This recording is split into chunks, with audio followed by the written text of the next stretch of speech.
Hey, are you looking to start a hotshot business with little or no money? Right on, good for you. I'm going to tell you how.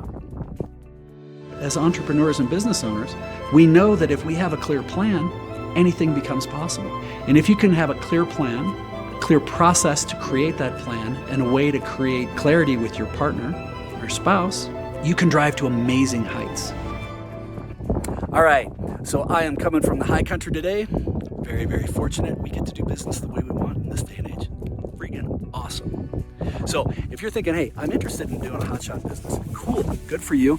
It has never been easier or safer. And this is why we talk about in our courses and everything on the Aspiring Solopreneur. But today, I'm going to tell you the 5 specific ways that you can start a hotshot business with little or no money. Now, the first thing is, let's define what is a hotshot business.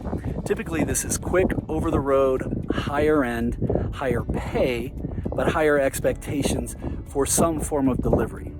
Now, I've got a buddy who is an older gentleman, but he is the go-to guy if you've got a $500,000 or more car and you want to move it around the country.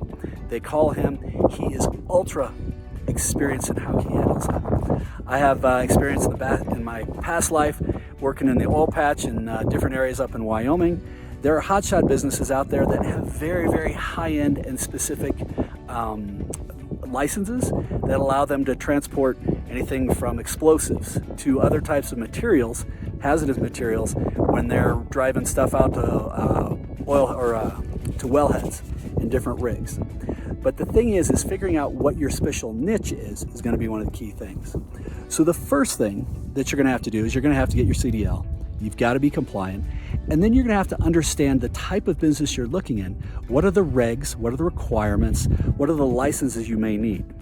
Now, once you do this is the first step. But once you have that, then the second thing is going to be to start figuring out who is going to need your service. Now, you haven't bought any equipment yet. You haven't jumped ship from your existing job.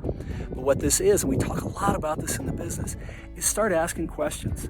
Start finding who you think may need that service or product and go out and start talking with them. In some cases, you may be able to find loose contracts that says, yeah, man, we are desperate. If you can get that, I would give you, I'll give you all the work you can handle. Or maybe you can find somebody who's already existing and they're already running a rig, they're already running a business. Like, we are cooked. I've worked with trucking industries. These guys are screwed for the right quality labor. So it could be, yeah, we'll contract with you. And in those cases, but figure out what it is and where it is. And we talk about the mechanics of everything you need to do to build a business. This is just some of the components to start. But you're going to have to build the mechanics of actually building the business itself. Now, once you do that, ask lots and lots of questions. Be curious. Help me understand what you guys think. If you were in my shoes, how would you handle this? Who else should I be talking to? Do you know anybody who might need help right now? Again, it hasn't cost you a penny at this point, but you're figuring out where you're going. Subcontractor, there's a lot of options there. And sometimes, again, you may even get people say, yeah, you know what, kid, I'll give you a contract right now. If you're good with this and you're clean and legal on all this other stuff, great. We'd love to have somebody out of the gate and we'll promise this. Now, once you do that, it's going to lead you to the idea of what's the right equipment you need. And I talk about all sorts of different ways in this channel on different ways to get financing for things. But specifically for a hotshot business, you may be able to get a bank loan. We talk about how to do that in some of the other videos. You may be able to get the contractor to actually front you some things. If you have somebody you're subcontracting with, they may already have the equipment. Or if you need to, you can always go out into the field and find exactly what it is, and maybe you can lease equipment for little or nothing down.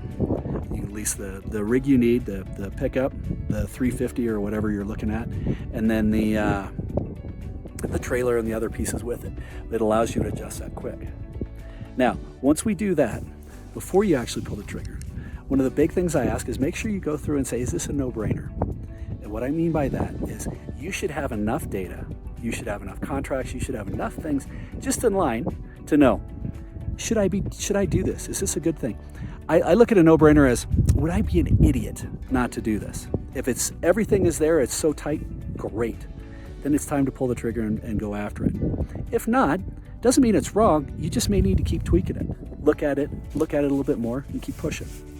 And then lastly, once you start, this is key. Make sure you execute flawlessly. You push and push and push and do no matter what it takes to do that incredibly well. Because once you do that, then you're going to be able to say, hey, do you know anybody else who needs the service?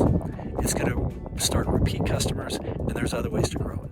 So, ideally, you had a little bit of value. I was going to say drops of wisdom from the mountaintop. That sounds a little cheesy, but it's still kind of cheesy. Hopefully you had some fun with this. Please subscribe, like this. If you have questions, you want to learn more about our courses, we'd love to talk to you. Please feel free to reach out. Oh, and by the way, special. For the first 5 people who reach out, I'll put my my private email on the bottom. And those 5 people who reach out, I'll give you the course for free. As long as we get some sort of testimonial out of it, I'd love that. But please reach out, and look forward to hearing from you. Keep smiling.